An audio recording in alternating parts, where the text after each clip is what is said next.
Hello friends, હું છું Dharmendra પારેજી. Active classes ચેનલમાં હું ફરીથી સ્વાગત કરું છું. ગુજરાત રાજ્યના જિલ્લા ભાગ 25 એટલે વડોદરા જિલ્લો. વડોદરા જિલ્લાની સંપૂર્ણ માહિતી, તેના મહત્વના સ્થળો, વિશેષતાઓ વગેરેની માહિતી આ વિડીયોની અંદર આપણે ચર્ચા કરીશું. તો જોઈએ, વડોદરા જિલ્લાનું મુખ્ય મથક વડોદરા છે. તેનું ક્ષેત્રફળ 4,312 ચોરસ કિલોમીટર, કુલ વસ્તી 31,35,383, જાતિ પ્રમાણ 1,000 પુરુષો દીઠ 934 મહિલાઓ, વસ્તી ગીચતા 1 ચોરસ કિલોમીટર દીઠ 727, કુલ સાક્ષરતા દર 81.21%. તો વડોદરા જિલ્લાના તાલુકાની સંખ્યા છે 8: સાવલી, સિનોર, વાઘોડિયા, વડોદરા, કરજણ, ડેસર, પાદરા અને ડભોઈ. તો ગાંધીનગર જિલ્લાના તાલુકા યાદ રાખવા માટેનું સૂત્ર છે, વડોદરા જિલ્લાના તાલુકા યાદ રાખવા માટેનું સૂત્ર છે: સાસુ વાવ કરી દેશો પાડામાં. સાસુ વાવ કરી દેશો પાડામાં. સા એટલે સાવલી, સ એટલે સિનોર, વા એટલે વાઘોડિયા, વ એટલે વડોદરા, કર એટલે કરજણ, દે એટલે ડેસર, પા એટલે પાદરા, ડ એટલે ડભોઈ. સાવલી, સિનોર, વાઘોડિયા, વડોદરા, કરજણ, ડેસર, પાદરા અને ડભોઈ આ તાલુકા 8 જે વડોદરા જિલ્લામાં છે. આપણે જોઈએ વડોદરા, કે વડોદરાને મહેલોના શહેર તરીકે જાણવામાં આવે છે. તેનું પ્રાચીન નામ વટપુર અને વટપત્રક છે. વટપત્રક, વડોદરાને વટપુર અને વટપત્રક તરીકે પ્રાચીન નામ છે, તેને જાણીતું હતું. ઉપરાંત પ્રેમાનંદે કહેલું વીરવડોદરું એટલે આજનું વડોદરા શહેર ગુજરાતની સંસ્કારી નગરી તરીકે પણ જાણીતું છે. આ પરીક્ષામાં પૂછાયેલો પ્રશ્ન છે. ગુજરાતની સંસ્કારી નગરી કયા જિલ્લાને ઓળખવામાં આવે છે? વડોદરા જિલ્લાને. એક સમયનું સયાજીરાવ ગાયકવાડ ત્રીજાનું રાજ્ય. આ સયાજીરાવ ગાયકવાડ ત્રીજાનું એક સમયનું એક વડોદરા રાજ્ય હતું. પ્રેમાનંદે કહેલું કે વીર વડોદરું એટલે આજનું મહેલોનું શહેર અને ગુજરાતની સંસ્કારી નગરી, કે વડોદરાને મહેલોનું શહેર પણ કહેવાય છે અને ગુજરાતની સંસ્કારી નગરી પણ કહેવાય છે, જે પ્રેમાનંદે કહ્યું છે. અહીં લક્ષ્મી વિલાસ પેલેસ વડોદરા. વડોદરામાં લક્ષ્મી વિલાસ પેલેસ, પ્રતાપ વિલાસ palace, Nazarbaug palace, Makarpura palace આવેલા છે. આ ઉપરાંત જાણીતું સુરસાગર તળાવ પણ અહીં વડોદરામાં જ આવેલું છે. અહીં આપણે એક તસવીર જોઈ છે કે લક્ષ્મી વિલાસ પેલેસ વડોદરા.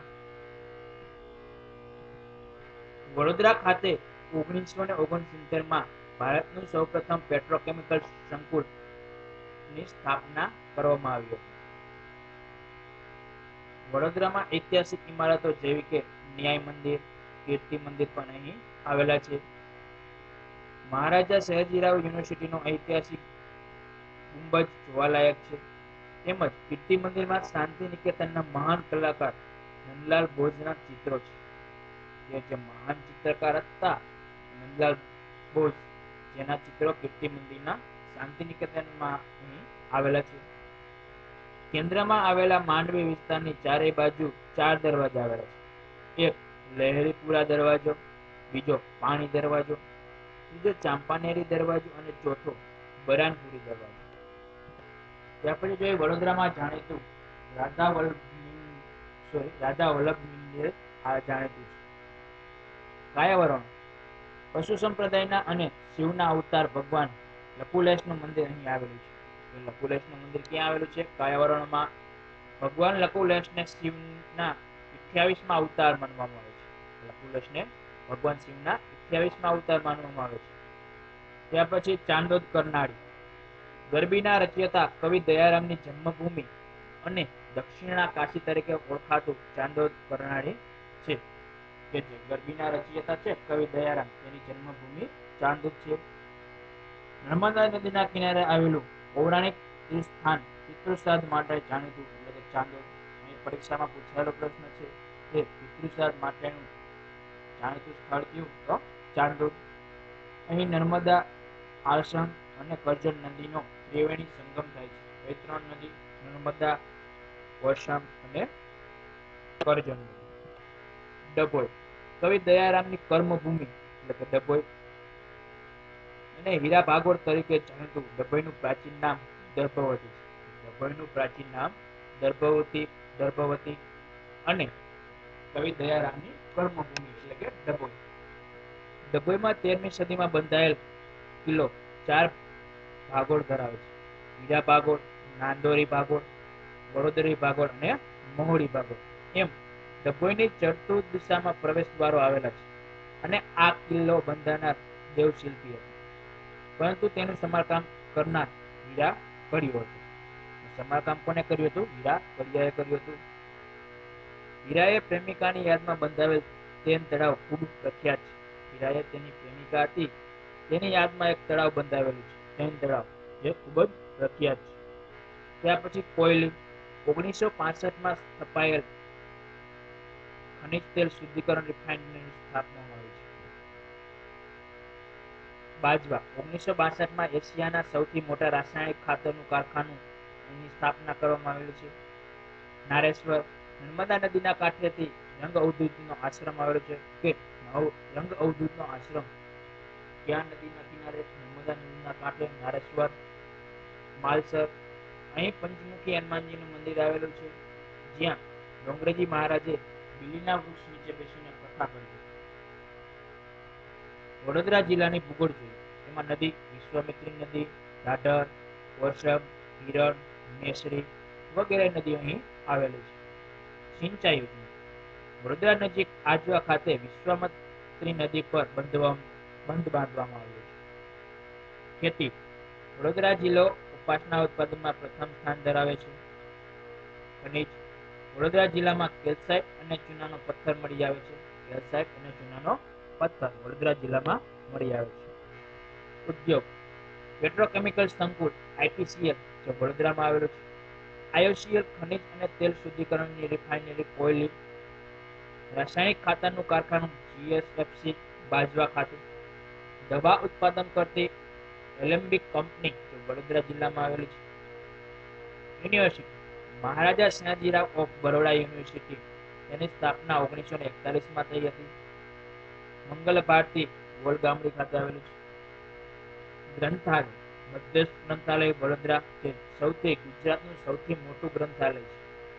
હંસાબેન મહેતા ગ્રંથાલય વડોદરા.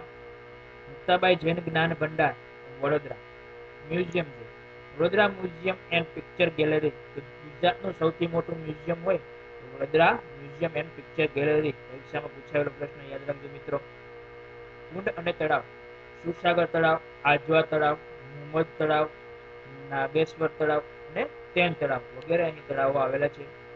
ડેરી જોઈ તો વડોદરામાં બરોડા ડેરી આવેલી છે. હવે વડોદરા જિલ્લાની સરહદો જોઈએ.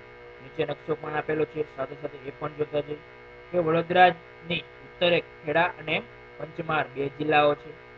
પૂર્વમાં છોટાઉદેપુર જિલ્લો, દક્ષિણમાં નર્મદા અને ભરૂચ જિલ્લો, પશ્ચિમમાં જોઈએ તો આણંદ જિલ્લો આવેલો છે.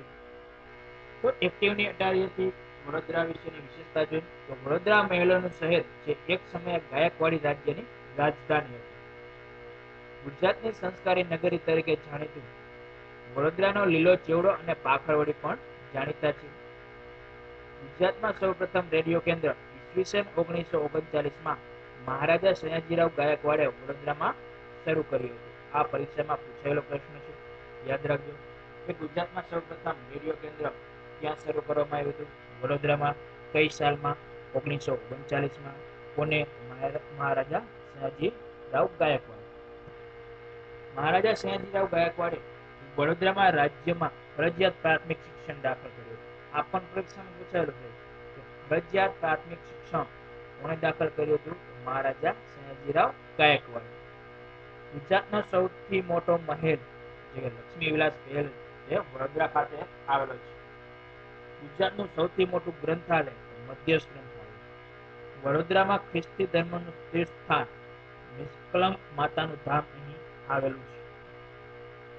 વડોદરામાં ગોરજ ખાતે ગુજરાતનું સૌથી પ્રાચીન મંદિર આવેલું છે.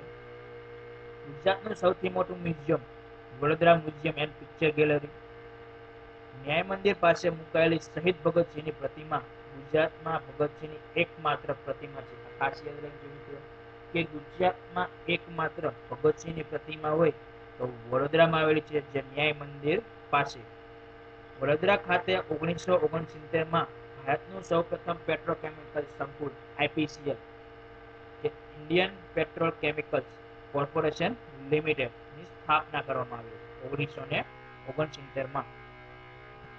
તો મિત્રો આ વિડીયો તમને ગમ્યો હોય તો લાઈક કરો, શેર કરો અને હજુ સુધી અમારી ચેનલને સબસ્ક્રાઇબ ન કરી હોય તો સબસ્ક્રાઇબ કરો અને બાજુમાં બેલ આઇકોન ઓન કરો, જેથી દરેક વિડીયોની અપડેટ તમારા સુધી પહોંચી શકે.